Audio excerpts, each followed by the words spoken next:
हम ही को कातिल कहेंगी दुनिया, हमारा ही कत्लेआम होगा। हम ही कुएं खोदते फिरेंगे और हम पर ही पानी हराम होगा। देखिए, आज हम आप लोगों को इसलिए बुलाएं कि मरकज़ी हुकूमत ने वक्फ तरमीम बिल लोकसभा और राज्यसभा में अपनी हठधर्मी से पास कर दिया। नंबर के बलबूते पर जब 13 घंटे बहस व मुबाहिसा हुई, उसके बाद रात के अंधेरे में जब पूरा देश सो रहा था, उस वक्त ये बिल पास कर लिया। उम्मीद की एक किरण बोलकर पास किया, लेकिन पूरे देश में नाउम्मीदी फैल गई। मरकज़ी गवर्नमेंट ने, हुकूमत ने बुनियादी मसले को हल करने की बजाय हमेशा ऐसा करती है कि कोई ना कोई मसला ऐसा खड़ा कर देती है और पोलराइजेशन करके आवाम का ध्यान भटकाती है। आवाम को दो हिस्सों में हमेशा बांटने का काम करती है, डिक्टेटरशिप करती है। एक दूसरों को ऐसा दो हिस्सों में बांटती है कि लोग एक दूसरे को शक की निगाह से देखें, आपस में भिड़े रहें, कोई बुनियादी मसाइल का हल ना पूछने लग जाए। आज देश में खाना जंगी होने का डर है। उन्होंने आवाम का जहन भटकाने के लिए हमेशा ये करती है कि कानून में कोई ऐसा एक नुक्ता डाल देती है कि लोग आपस में एक दूसरे को शक की निगाह से देखते रहें, समाज का माहौल बिगड़ते रहे और हुकूमत अपना काम करते रहे। नफ़रत का एजेंडा नफ़रत के बीज हमेशा बोती है। वो कभी सीए, एनआरसी और कभी कलम 370 और अभी फ़िलहाल वक्फ तरमीम बिल का कानून लाकर पूरे देश में उसने एक ऐसा बीज बो दिया है। वो बोलते हैं हम आपको उम्मीद की किरण दे रहे हैं, लेकिन नाउम्मीदी हमें पूरे देश में दिखाई दे रही है। वक्फ बिल जो है ये हमारे मज़हब से जुड़ा हुआ है, ये हमारे दीन और ईमान का हिस्सा है, जिसमें हम अल्लाह के नाम पर अपनी ज़मीनें दे दिया करते हैं।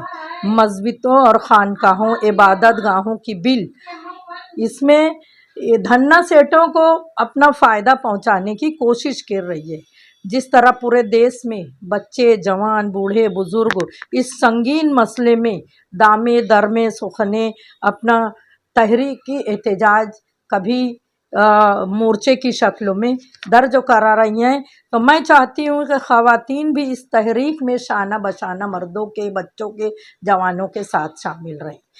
किसान आंदोलन करा गया, कभी शाहीन बाग बनाया गया, कभी तलाक़ सलासा का मोर्चा निकाला गया। हर दफ़े औरतों ने जब तक अपना झंडा नहीं गाड़ा, कोई तहरीक कामयाब नहीं हुई।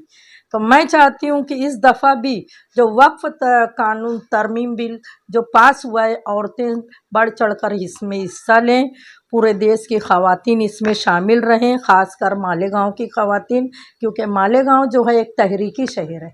जब तक वो तहरीक नहीं देते हैं, देश में तहरीक बढ़ती नहीं है। देखो, तलाक़ सलासा का मसला था, तब भी मालेगांव से आवाज़ उठी और पूरी दुनिया में फैली। इसी तरह से शाहीन बाग जब पूरे देश में बना था, मालेगांव में भी शाहीन बाग बनाया गया। जो ये औरतें की बड़ी ताकत हुआ करती है, तो औरतें भी इसमें बढ़ चढ़कर हिस्सा लें। 28 अप्रैल को यानी कल पीर के दिन बाद नमाज मगरिब से ऐशा 10 बजे तक ख़वातीन का एहतजाजी जलसा होगा, जिसमें मौलाना सैफुल रहमान रहमानी, वो खालिद सैफुल रहमान, उनके सेक्रेटरी, तकरीबन 12 से 15 मौलाना रहेंगे। वो आपको वक्फ कानून तरमीम बिल के बारे में पूरा आपको गाइडलाइंस किया जाएगा। उसमें बताया दी हुई ज़मीन को आज हुकूमत की नीयत ख़राब है, वो धन्ना सेठों को कैसे फ़ायदा पहुंचाना चाहती है, अपने खिताब में वो आपको समझाएंगे। तो आप ज़रूर जाइए। 29 अप्रैल को मर्द हजरात का होगा, जो बड़ी मालेगांव हाई स्कूल में होगा, वो भी शाम मगरिब बाद से रात के 10 बजे होगा। इसी तरह 30 अप्रैल को बत्ती गुल करके मुस्लिम पर्सनल बोर्ड की तरफ से 9 से 9:15 के दरमियान पूरे मालेगांव में बत्ती गुल की जाएगी। ये बत्ती गुल एहतजाज होगा, उसमें भी हमको शामिल होना है। इस तरह से तीनों दिन हम इसमें शामिल रहेंगे, और ख़ास कर ख़वातीन, क्योंकि जब तक किसी भी समाजी हो, माशी हो, औरत अगर शामिल नहीं होती है तो तहरीक कभी भी कामयाब नहीं होती। तो मैं तमाम ख़वातीन